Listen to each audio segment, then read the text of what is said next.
What's up YouTube, it's Ira the Boat, and today we'll be going over the spoiler set for The Tale of Amatsu no Kuni. This set is coming out in October 1st, 2020. It is featuring Okami and Sengoku Basara, two brand new franchises coming to TEPPEN. Let's get into the new hero. The new hero coming to TEPPEN is no other than a new red elemental hero joins the battle, the resurrected sun goddess Amaterasu from Okami. I'm really excited. Let's check out the hero arts. The first hero art is 21 AP, Great Divine Intervention. All friendly units gain plus 2 HP, deal 3 damage to all enemy units. Any unit destroyed by this damage is removed from the game.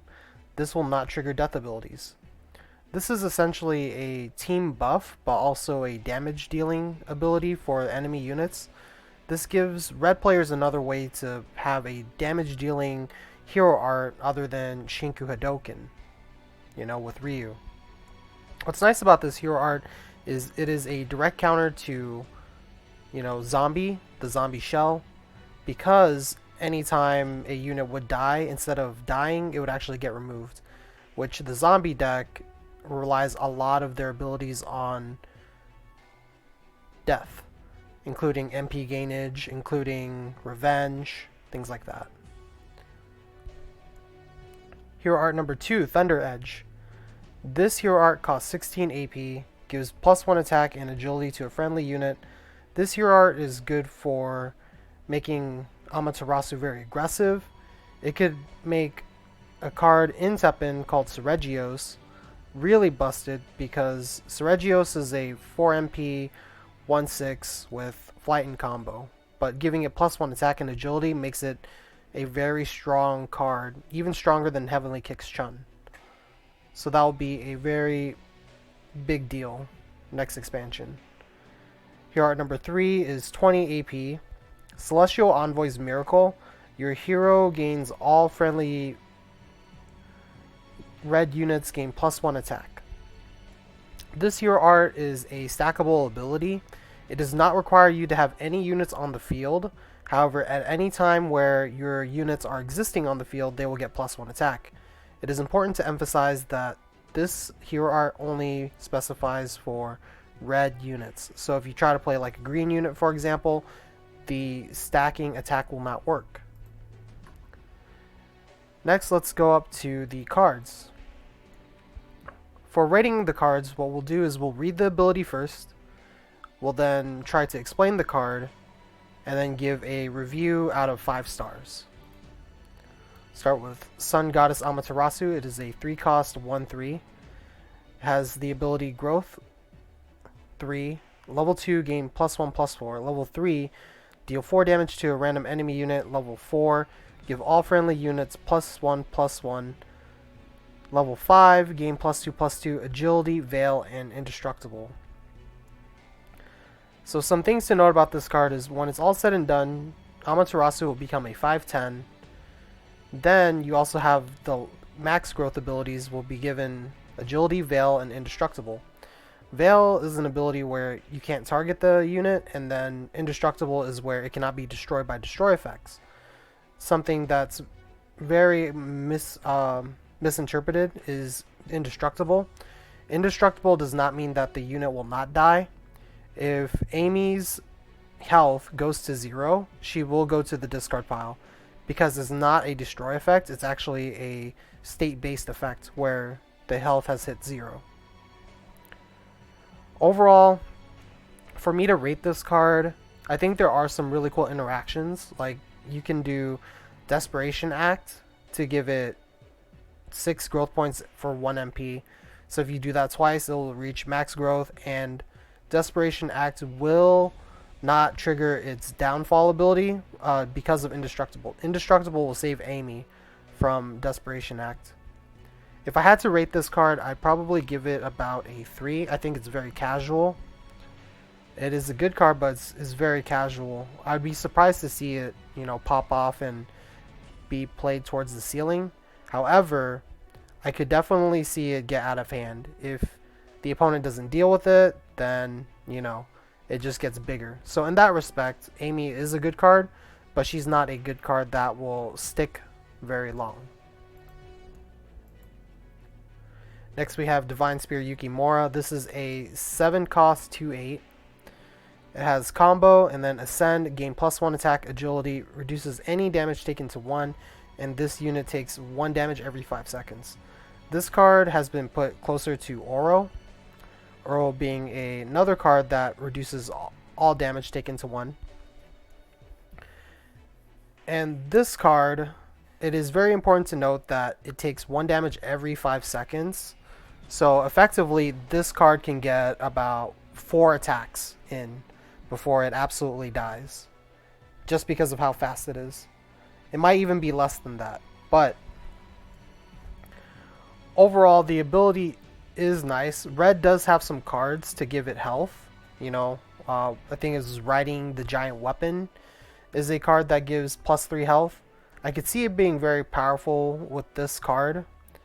However, for human Shinku Hadoken, I don't think it's that great. But for things like Jill or Rathalos with Blazing Wall that gives health, those can really take advantage of Divine Spear Yukimura, because those hero arts can give massive amounts of health to this card and make it a threat. And I do think that this is something needed in Red. I think Red, you know, has a lot of trouble with enemy matchups because Red plays somewhat fair. Red doesn't really have ways to cheat MP or ways to deal with, you know, Shara, Oro. Really all they do is just like play damage. But having more threats to be able to push out there, go really fast, and create a win condition instead of a counter to whatever your opponent's trying to do. Because Red does not always have the counter to everything. So for me to rate this card, I would definitely say it's probably going to get a 5 out of 5 for me, because it really brings Jill and Rathalos up. Next card we got is Takeda Shingen. It is a 6 cost 2/7. It has when played, deal 1 damage to all enemy units. It has growth 2, level 2, art charge 2, level 3, gain +2/+2, level 4, explore for Furin Kazan. So let's check out what Furin Kazan is first. It is a 1 mana MP action. Art charge 2, give a friendly unit +2 attack, agility, and reduce any damage of 3 or less taken by this unit to 1. So this card is actually ridiculous, giving +2 attack, and it's not even conditional too. It can be any unit, any color. You're giving it art charge 2 that makes your AP go faster, so you can get to your hero art, get +2 attack, agility, and you even get a besieged effect where you're taking reduced damage. This is 4 different abilities for 1 MP card.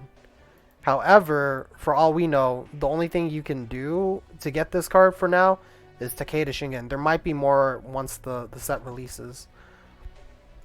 One thing to note about this card is you can use Explore activators like Brought to Light or Bushin Ryu Awakening to really trigger the Explore and get the Furin Kazan much faster than just growthing this unit.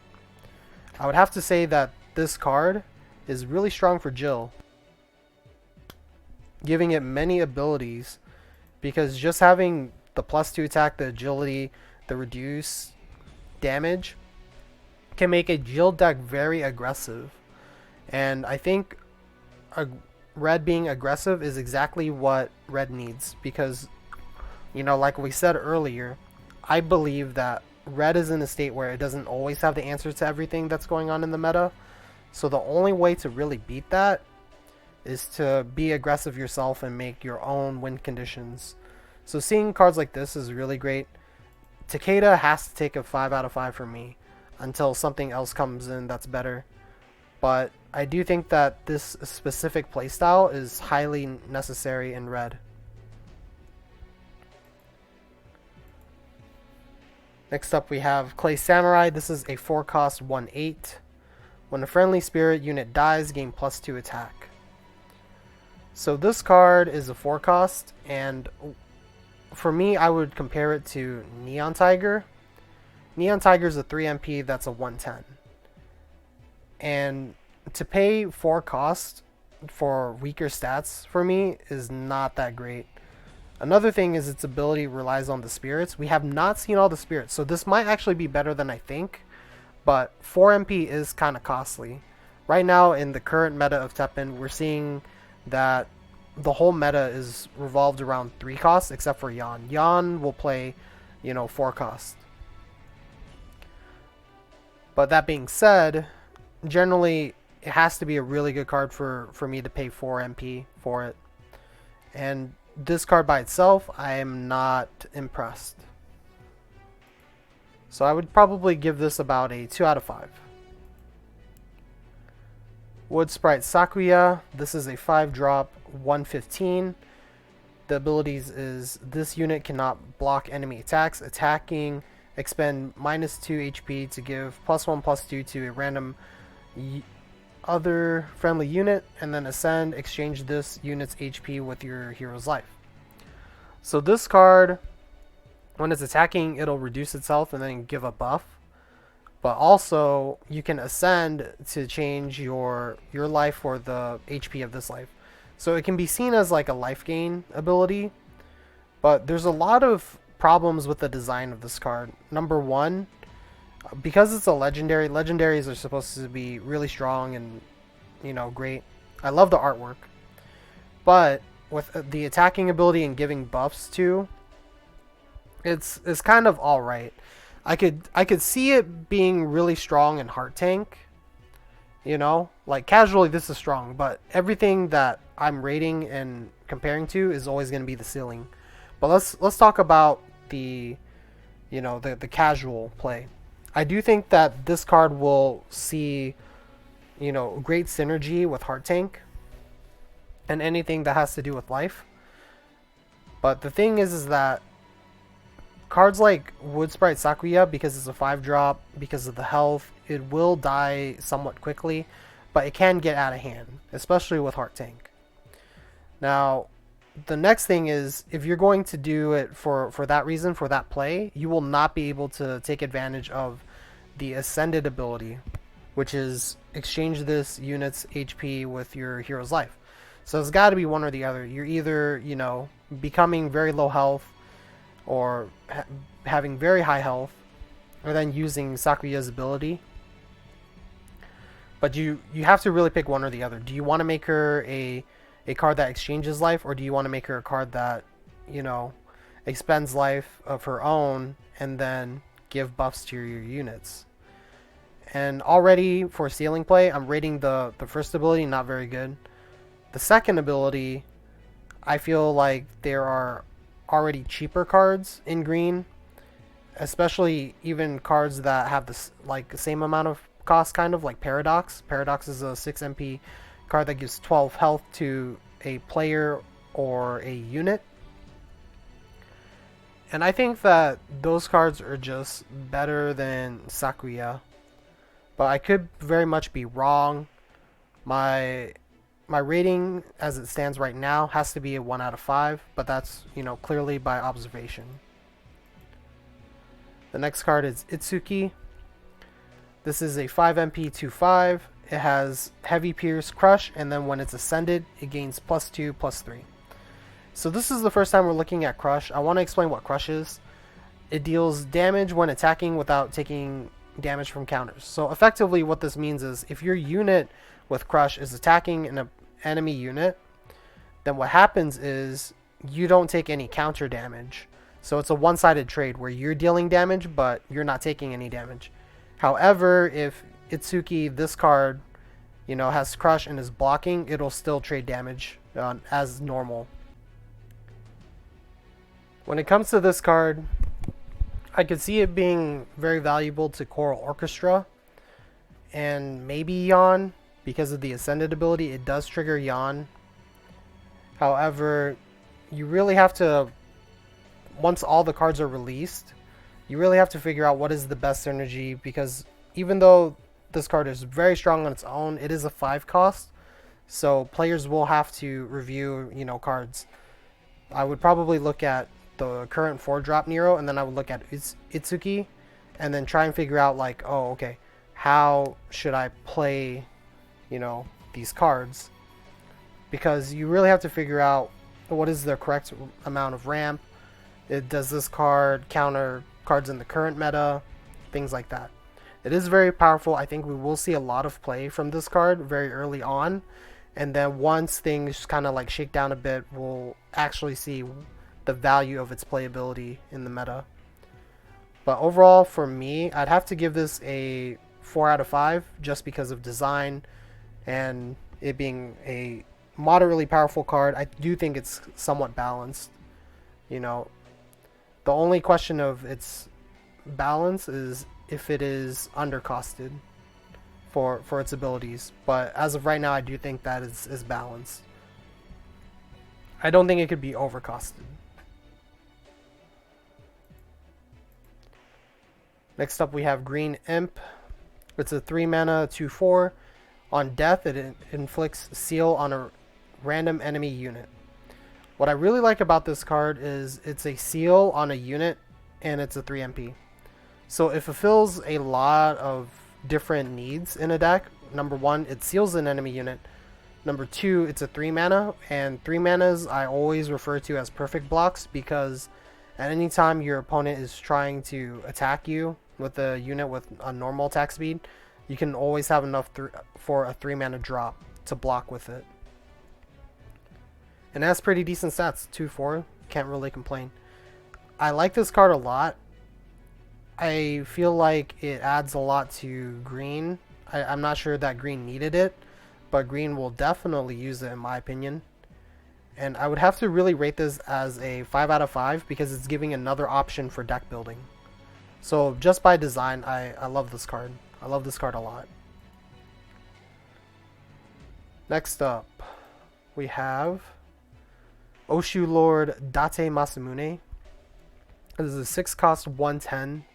It has shield, growth 2, level 2, gain +1 attack damage, level 3, gain +1 attack, level 4, gain combo, and spillover. So it is very important to note that attack damage and then attack are two different things. Attack damage is when the attack is going off, and then attack is when you actually have it on the board. Like this number 1 will become a 2. The attack damage here though, it will not stack. It'll only trigger when it is attacking, and then once it is attacking, you lose the 1 attack until it attacks again. So that's how that effectively works. For me, I feel like this card, unless there's a lot of more support in the set, this card needs support. Date Masamune, like as a legendary on its own, is not very good. It requires support to make it worthwhile. What I will say that is done right about this card is it's made into a 6-cost, so I don't have to worry about cards like Dark Destruction from Wesker to kill Date Masamune or Alexia triggers. But what's nice is that you have the combo and you have the spillover, so it can effectively board clear. It also has a bunch of health. Overall, I'm not a fan of the card until I see the rest of the set. I have to give this a 1 out of 5. Next up we have Katakura Kojiro. When played, give shield to a random friendly unit with growth and an MP cost of 5 or more. So this will only work on growth units that have MP cost 5 or more, and you can give shield to them. It's okay. A 2/5 is the standard baseline for stats on unit, and this is a 3-drop. So not only are you growthing a unit, you're giving them shield. So this is support for growth. Giving shield to a friendly unit with growth is pretty nice. But you can really only play this in purple realistically, just because the 5-cost or more is so expensive. Overall, I still gotta see more from the set. Giving shield to Date does not make it worthwhile. some other cards that you could do this with is Old Man Dante is what we call him, is the 5-drop from one of the sets. I think it was the Devil's Awaken. And then you also have the newly buffed Lilith. But the buffed Lilith probably doesn't need this ability, but it is nice. Next up we have the Clay Flyer. This is a 4-drop. It's a 2/7. When a friendly spirit unit dies, give all enemy units -1 attack, effective for 1 attack. So when I looked at this card, I immediately thought about my 0-attack Dante deck, and the minus ability is not permanent, so obviously it's not going to be played in my deck. However, it's kind of alright. Maybe this set will give more cards that really go around like the minus attack theme. But otherwise, you know, I think this is just supposed to be cute. With the current amount of spoilers and the cards in the set, I don't see this ability being any type of relevant. But it's just kind of there. Like, you get the ability, but what do you do with it, right? So for me, I have to rate this as a 1 out of 5. Next up, we got Serpent Demon Orochi. It is an 8 mana, 8/8. All attack damage dealt by this unit becomes 0. All damage taken by this unit becomes 1. Attacking deal damage equal to this unit's attack split among the enemy hero and all enemy units. After taking damage, -1 attack. Death, remove this unit from play.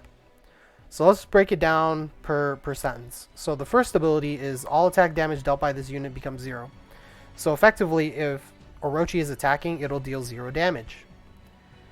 Next up, all damage taken by this unit becomes 1.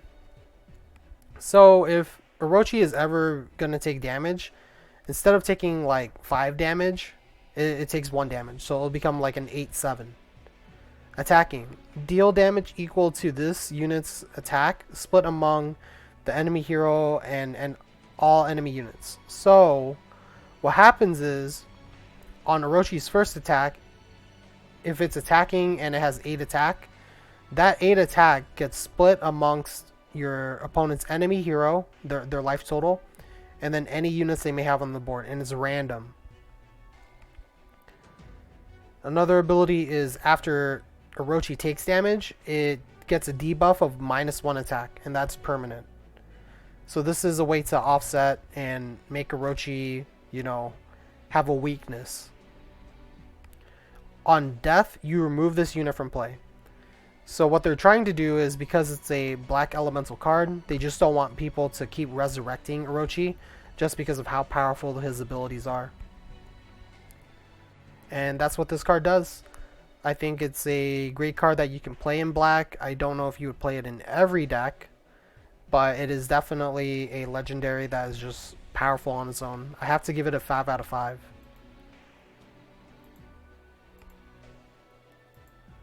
Next up we have Demon King Oda Nobunaga.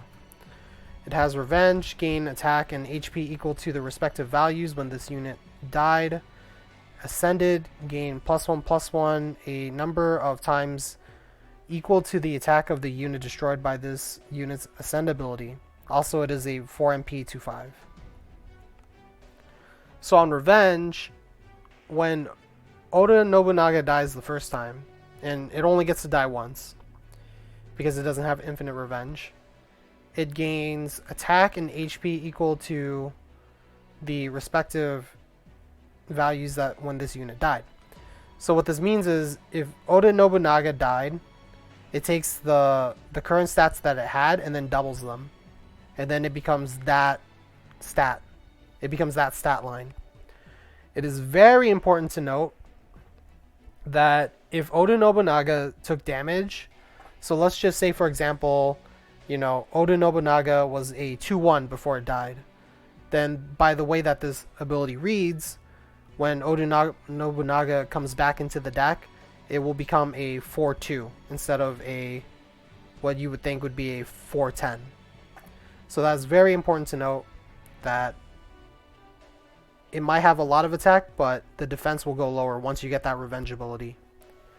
But it's really nice, you know, having a unit with a bunch of attack effectively double. That's nice. This gets more relevant with Ascended. Gain +1/+1 a number of times equal to the attack of the unit destroyed by this unit's Ascend ability. So effectively, Oda Nobunaga can eat up any unit that you have, and based on the attack of that unit, Oda Nobunaga will gain attack and health added onto him. And this is where it's pretty funny. You could make Oda Nobunaga into a crazy stat line unit.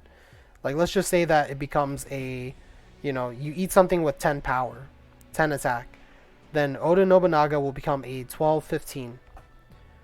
So what's funny is if you use cards like Self-Predation or cards like Mad Massacre to sacrifice Oda Nobunaga without any of the stats being diminished, the Revenge ability will activate, and then the attack and the HP will double. So Oda Nobunaga will become back as a 2 MP,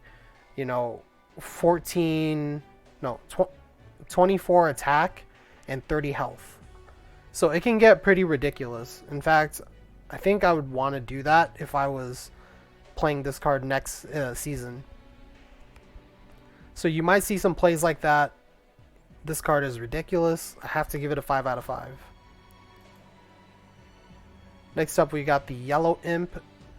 On death, give +1 attack to a random friendly unit. This is a 3 MP 2/4.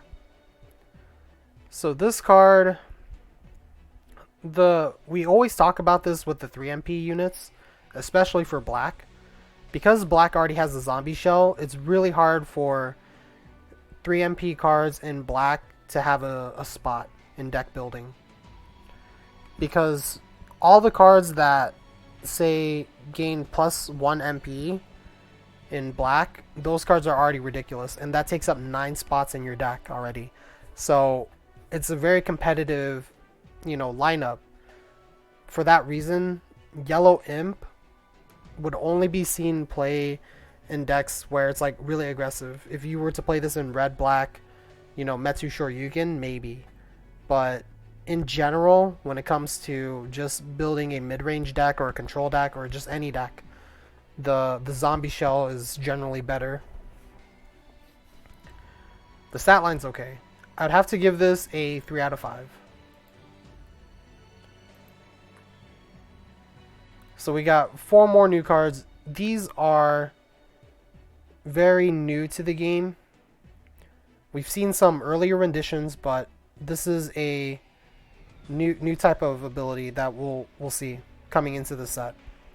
And these cards are legendary cards that give your hero a new ability for X amount of seconds. So let's check out the first one. Sun Goddess is a 3 MP action card for red. If your hero is red, they gain reduce all damage friendly units take by 1, increase all damage enemy units take by 1 for 25 seconds. So when it comes to checking out the timing and understanding these effects, I want everyone here that's listening and watching the video to realize that for every 10 seconds, that's 1 attack line. And that's how I want you to break it down. So this clearly says 25 seconds. So that means that this ability will last for 2 attack lines and a half. And what I like about this ability is it increases the survivability for red units, but also makes them even stronger. Some really good practical applications for this card is BB Hood. If your opponent's like a Yon player and they have 3 units on the board, and you play a BB Hood deals 4 damage split. If BB Hood deals 1 damage to each of them, then this ability will give all of those damage pings like +1 damage. So, top will take 2 damage, 3 will probably take 3 damage, and then bottom will take 2 damage. It effectively increases the potency of your cards. What's nice about these new actions that we're going over is they're also cheaply costed, so running them generally makes sense. For me, I probably have to give this card a 4 out of 5. It's not, 5 out of 5 amazing, like, play it, get it. But what I do like about it is that it's cheap, that it is practical, and that's about it. Next up we have 7 Soaring Spirits. This card is a 2 MP action for green. If your hero is green, they gain, when a friendly unit is placed on the field, randomly distribute a total of +4 points between friendly units' HP and own life for 30 seconds. So this is lasting 3 attack lines. And whenever you place a unit, you get to distribute +4 health. And this can be, to your board, they gain more health for their health total, or you can gain health, for your hero, increase your health. One thing to note about the 30 seconds is every 10 seconds, that's worth 3 MP. So every 10 seconds, you're getting 3 MP. You could effectively play like 3 cards after playing this card, even if you were at 0 mana. They would just all have to be 3-costed units.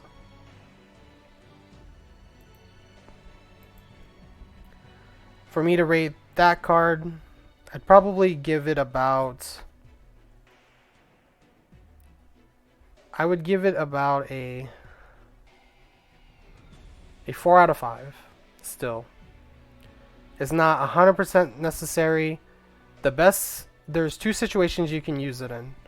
The first situation is early game, so you can reinforce your board, but you also have to be very lucky that you're not playing against black, because black doesn't care about health. They'll just kill everything. But it's really good against red. It can help you trade out in the mirror match, and it will keep your dudes alive. The second way to use this is if it was like late game and you really needed extra health to your hero in a pinch. So this would be able to help you. The thing about this card though, it requires you to play units, so you're kind of stressed about, oh, for me to trigger this ability, I'm gonna have to play units. But otherwise, it's very free. It's very free. It just requires you to do certain actions. And the reason why that's so, awkward is because sometimes green wants to play actions. Sometimes they want to play like disarm. Sometimes they want to play, evasive action. But what if they could have used that MP for playing units, because you have this ability? But overall, 4 out of 5. Diplomacy of Love. This is a 3 MP purple action. If your hero is purple, they give -1 attack and slow to all enemy units for 20 seconds. So slow is an ability that makes, generally your enemy units' attack lines are already 10 seconds. So they turn them into 20 seconds. And this effectively makes your opponent's attacks miss 1 attack line, quote unquote. So it's like a 3 MP temptation, weaker temptation. And it's really nice. I could see this being played in Big Resonate. I could see this being played in easily any, purple deck, really, because it's helping you play the battle. And one thing I really want to know, just by going through 3 cards already for these new legendary actions, they all have something to do with the board and making you win. So if you draw these cards, whatever color you are, they make your board stronger, and they help you win the board. If you have, 3 units and you play these actions at any point, they just help you reinforce what you have and push your win. But overall, what I really like about this card for purple is it's cheeky. You can use it in control decks, you can use it in the Big Resonate decks, you can use it in normal decks that have like mid-range or aggro decks. It's a good card. It's also fairly costed. Last but not least, we have the 2 MP black action card, Dark Exchange. If your hero is black, they gain friendly black units gain revenge, and when a friendly unit dies, sacrifice 1 life for 60 seconds. So this lasts for a whole minute. TEPPEN games go for 5 minutes. So for 2 MP, you'll get an ability that lasts for a whole minute, and at any time a friendly black unit would die, they would get revenge. So I want to note that when it gets revenge, there's not going to be a stat buff, but when the units go back into your deck after they die, they will become half costed. And this can be really good for cards like Super Tyrant, Slow Tyrant, and just having those cards die to see them come back cheaper. I think it's very good for the the mono black build. Maybe even dual color decks could see this being run.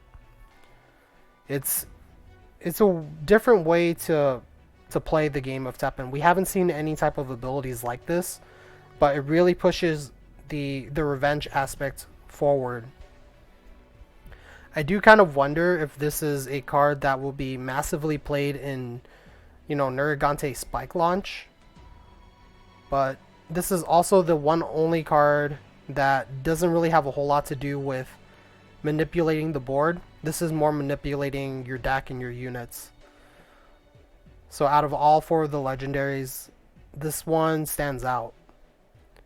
And I have to give it a 5 out of 5, just because I like the flavor of the ability, just because I have high hopes for the potential of this card. But by other players' standards, I've heard that mixed reviews for this card. Personally, I like my opinion better.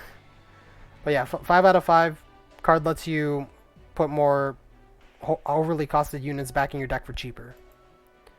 Let's check out the gunghoonline.com website. This is an article, and it is regularly updated with card reveals that are from @PlayTeppen's Twitter account. So thank you to all of the fine people at Gung Ho Online Entertainment. Much appreciated. Let's check out the new spoilers. So this is a 6MP36 red unit. It is Toyotomi Hideyoshi. It has Rush, Crush, Ascended, gain +1, +2, and Spillover, effective for 1 attack. So this card is very expensive. It's 6 cost, and it's a 3/6. Red has a very competitive spot for 6 cost. Like, I could play FDR, Fate Defying Ryu, and it being very powerful. This card cannot clear boards on its own. It doesn't have combo for it to be really, really strong. If any deck was going to play this card, the only way I could see this being played is if somebody played it with Metsu Shoryuken Ryu. But even then, it's not that good. This is more for like casual play or giving Metsu Shoryuken support. But when it comes to the current decks and heroes in the ceiling, this doesn't really contribute to them. By card design, this card is great. I love the flavor, I love the balance.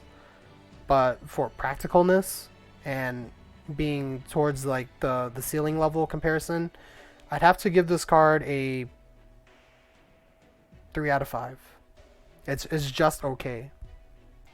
I personally would not play it. Next up, we have a 4-mana 2/4 Princess Fuse. When a friendly unit is placed on the field, deal 2 damage to a random enemy unit.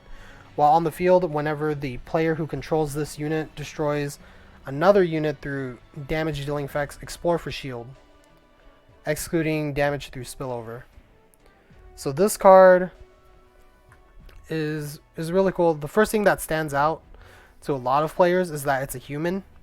So you could play this in the human burn deck.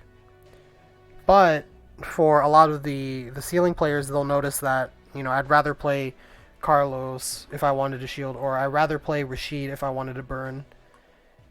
And one of the things about this card is, let's think about not playing it in those decks. Let's think about it being played in Blazing Wall Rathalos. Because Blazing Wall Rathalos, when it's a dual color deck, it has a really good job at buffing your units and giving it health.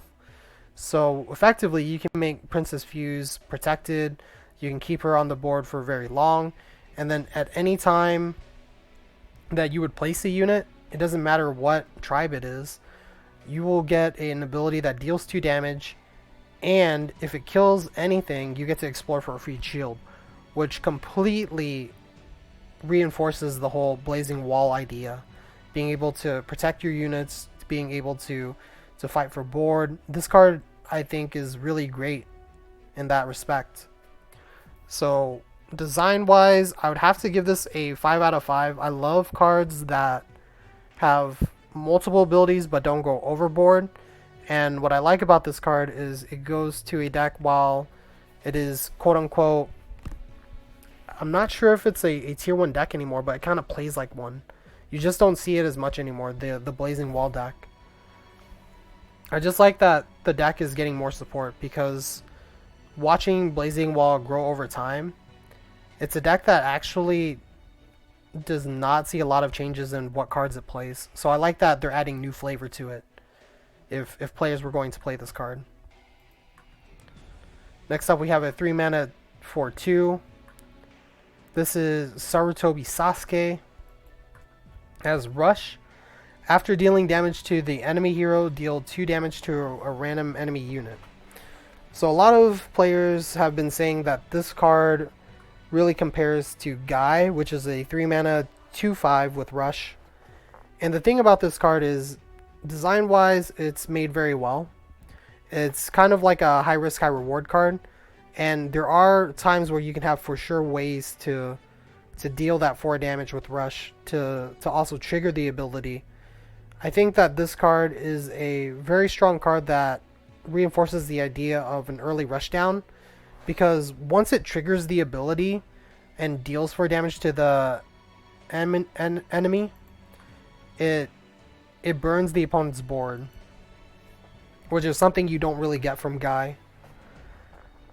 So what you would usually do is, if you're playing this card, you want to watch for your opponent to play a unit, and then like an empty lane, play Sarutobi Sasuke in that one. And because of the rush, your opponent's not going to have a whole lot of time to have mana to regain back and block it, unless you were behind. If you were behind and your opponent has way more mana than you, then obviously you don't want to play Sarutobi Sasuke, because it'll just die immediately. But as a 3 MP card, it still does deal 4 damage. And 4 damage is nothing to scoff at.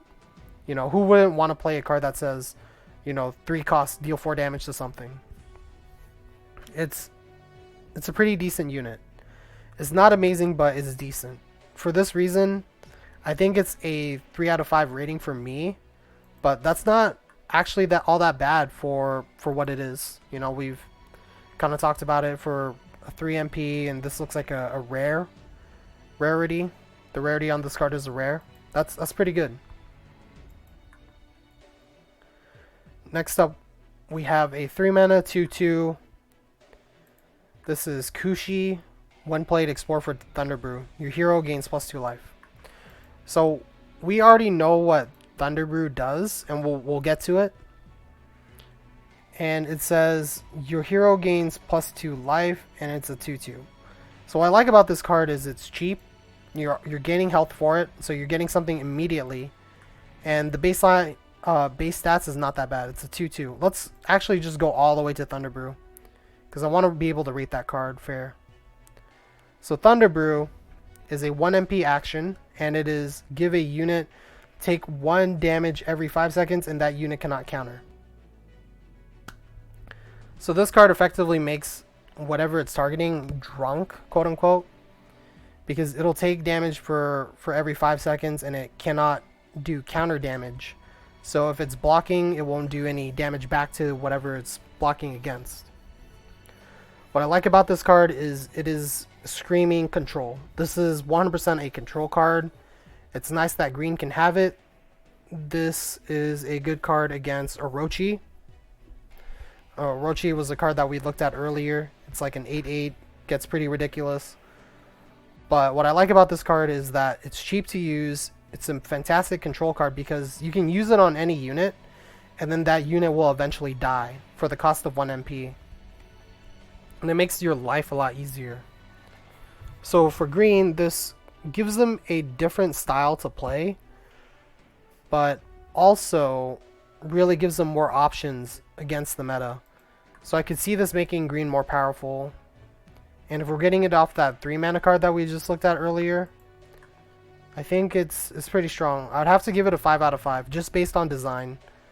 On design, it's really cool that green can have this for the meta, and we'll just get into it. I don't think it's overpowered. I think it's a counter, and Teppen could use more counters for crazy stuff. Next up, we have a 3-mana 1/2 legendary. This is Great Swordsman Susano. When played, activate effects based on the number of times friendly units have leveled up. If it's 3 or more, gain +2/+4. 5 or more, gain +1/+2 and heavy pierce. 7 or more, gain +1/+2 and crush. So this card will become effectively a, see here, a 5/10 at the end of it. If you get all of the growth levels, if you growth 7 times before playing this card, you will get a 5/10 unit that has heavy pierce and crush. And that's really strong. You know, True Power Nero would really like this. You know, shout outs to Shimo. They're definitely going to play this. And for 3 MP, while there are a lot of cards that can kill it, it gives it a way to become a late game card. And I think this is way better designed than the 3 MP Sun Goddess Amaterasu card that we rated earlier, because you get the abilities instantly when you play this card. So I would rate this as a 5 out of 5, and I want to say that this card is pretty crazy because it really challenges Sigma in Black's, you know, slot, because Black has Sigma as a late game card, and Susano for a growth deck can be a late game card as well. So I like that this is kind of challenging that idea. You know, not only can Black have their late game card, but Green has one too. So 5 out of 5 for sure. Growth is not a highly played archetype, but this puts it pretty high. I like it. Next up, we have a 5 MP 2/7. It is Media Keiji. When an enemy unit appears in front, deal damage to an enemy hero equivalent to own attack. On ascend, it gains +2/+3. So this card, I really compare it to instant attacks, because every time your opponent plays a unit in front of it, it's kind of like this card is dealing an instant attack, because it deals the same amount of attack it has to the enemy player. What I really like to use this in is Wrath Awoken, because Wrath Awoken can give this +3 attack and give it flying. It'll make it really hard to kill. If your opponent plays anything in front to try and kill the card, they get punished for it. They take 5 damage, which is a lot. And then they'll probably take even more damage because it's flying, so it's flying over for 5 more damage. Really cool art. Very nice ability. And I'd have to give it a 5 out of 5. It being in purple, purple has never really had a card like this.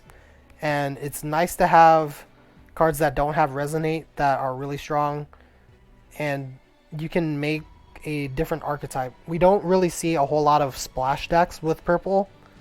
So if I can make this into a Wrath Awoken deck, have a red-purple deck, that would be really nice. It's giving purple more ways to express themselves than just playing like big resonate or playing 4s or Exodia. Those were always the top decks, but being able to bring something new, I think that, you know, Media Keiji can bring that to the table. So 5 out of 5. Definitely need more cards like this. Next up, we have a 4 MP 2/6. It is Kaguya. Level 2, gain MP boost 30. Level 3, explore for a returning arc. It is a 3 cost. I think we have seen returning arc as a card. I'm not sure what it is. I actually haven't read it myself, so we'll have to take a look at that. But as a 4 cost, that gives 30 MP boost. You could get that with a feline for 3 MP. So if you are going to play this card, it is 100% reliant on whatever the returning arc does. So let's go look for that. Alright, I guess we don't have it. I could have sworn I saw it. I'm not going to give this card a rating just because it wouldn't be fair. But let's move on. So this is a 2 MP action card for purple. It is War God's Perception, inflicts halt on an enemy unit with an MP cost of 5 or less for 5 seconds. That unit gains, this unit cannot block enemy attacks for 5 seconds. So this card is a halt, but is also a way to make your units unblockable. So it's a 2-in-1 ability. I'm a huge fan of this card because you can see this card being played in aggressive purple splash decks, because for 2 MP you can halt something and make a unit unblockable. That really goes into the theme of aggressive plays, aggro decks. And what's also nice is you could play this card in big resonate. So if you play during your deck, you could have this card play that ability. And against green, you know, if your opponent seals your card and you have like a 15-15 Hasenko, for example, but it doesn't have unblockable, you can play this card and it's a halt. It's a unblockable all-in-one. So it's nice that you can have, you know, 2 abilities for the cost of 1. It creates versatility, because sometimes you need the unblockable to go for the game, and sometimes you just need the halt. So having 2 abilities in 1 card makes it very flexible for purple decks to just play their games. So I like that this is support for those types of decks. I have to give it a 5 out of 5 on design, because it definitely shows that they want to see these type of archetypes and this type of playstyle, which I am not against. Next up we have the 3 mana 1/7. It is Usagi Kenshin. While on the field, give all other friendly units +1 attack. After dealing damage to an enemy hero, inflicts a random enemy unit with halt for 5 seconds. So this card is pretty interesting.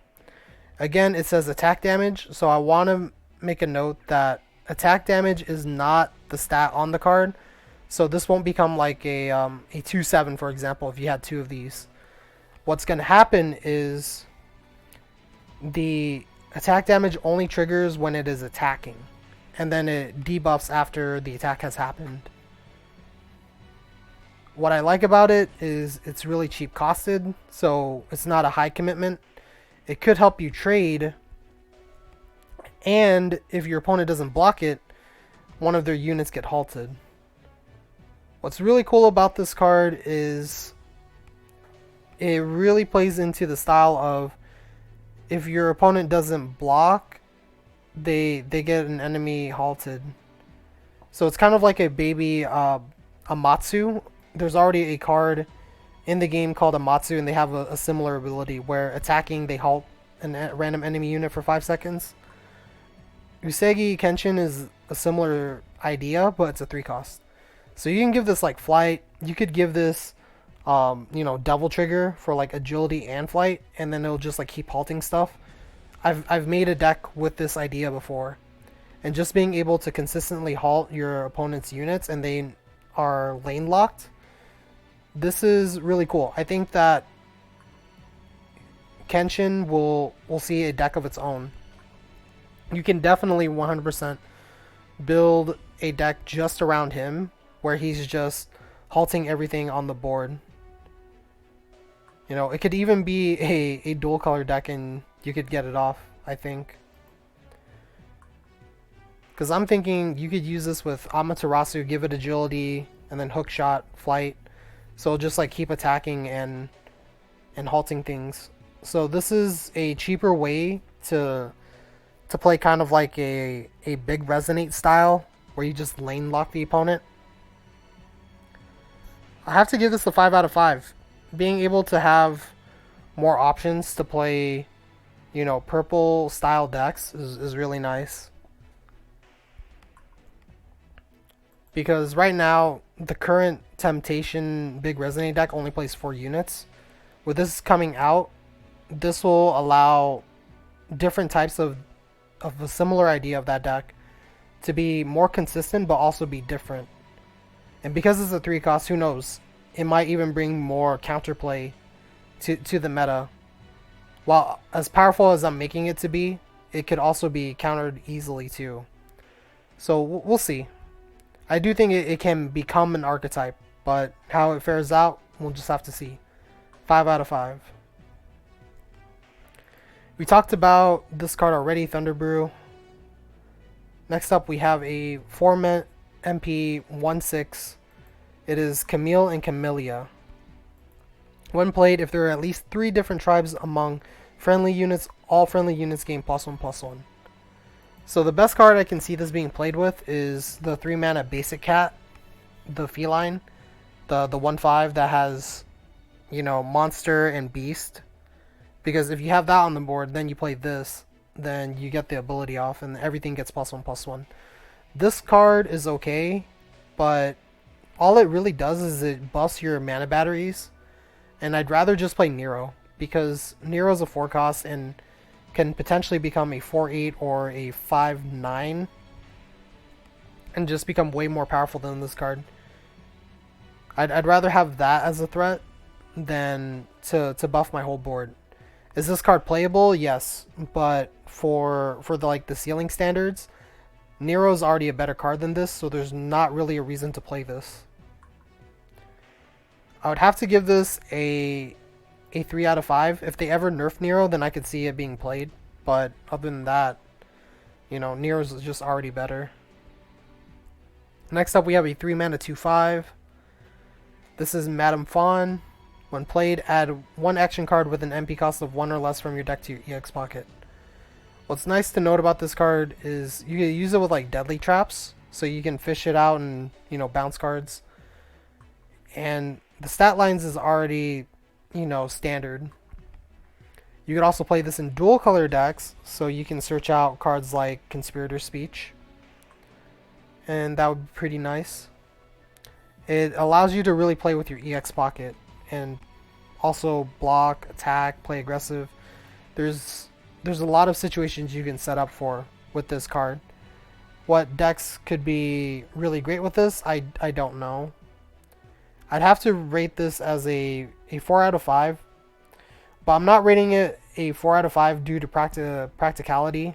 Like, I don't think this is a very practical card, just based on looking at it right now. I think it's a 4 out of 5 based on design. I think it's nice that we're getting more, you know, deck design options that are stuff that we wouldn't even think about. So the potential's limitless. Next up, we have a 3 mana 2/4. It is Akechi Mitsuhide. When placed on the field, destroy another random friendly unit and gain +2/+4. So this card is not really ascended. Like, it's not ascended ability, but it destroys your own units, you know, and then it becomes a 4/8. I compared this to Rikuyo. Rikuyo is a green unit, and it's a 3 MP 2/5, and then it gains like stats to become a 4/5 when you ascend with it. I think this is way better. Like, this outshines Rikuyo so much. Rikuyo was the standard for this type of ability, but this synergizes with a lot of different black cards, puts you in better situations, and you have a 3 MP 4/8 out of it. You know, people pay 4 MP for a 4/8 in green, and, you know, this is just 3 cost triggering black abilities that are just ridiculous. I'm sure we'll see this in zombies, because even people right now are, you know, kind of complaining about Agile. Agile on Ascend becomes a 3/5, and then when it comes back it's a 4/9. This is a 4/8 for 3 MP. So you could use this when, you know, in a deck where killing a unit is beneficial to you, or if a unit's about to die. This can get out of hand. So definitely this joins the ranks of, you know, the zombie shell units, because that, as we said earlier, is a very competitive spot, but this takes the cake. 5 out of 5 on how undercosted and broken it is. So there you go. Next up we have Black Imp. Is a 3 MP 3/5 that has death. The enemy hero gains +3 life. So this is interesting. When it dies, it heals the enemy player, but it's also a 3/5 stat line. 3/5 stat line is actually not that good at all. It's way too close to the normal stat line, which is 2/5, is pretty average. So the only way you're going to make any worth out of this is if it hits the opponent twice, you know, to their health. And I'll give you a good example. This is a 3/5.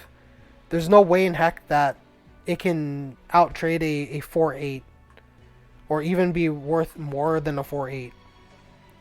So just comparing those two cards alone really shows you how kind of useless this card is, because it'll die, it'll heal the opponent. I really don't see a point to this. Unless there's a theme we don't know about spirits that I guess healing them is really strong, healing your opponent. I have to give this a 1 out of 5. It's really bad. Next up we have a 3 mana 1/7 Otomo Soarin. It is a growth unit for 3, level 2, gain +1 attack, level 3. Give a unit with an MP cost of 5 or more in your graveyard -2 MP and return it to the X bucket.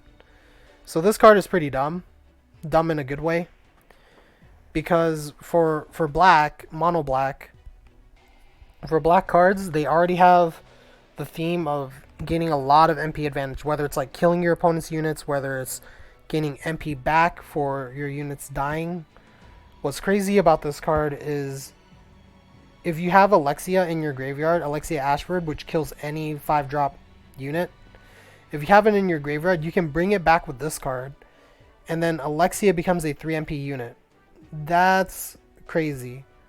Being able to play a 3 MP Alexia, and then also not having to play 3x Alexia in your deck, but being able to reuse the same Alexia for, 3's worth is ridiculous.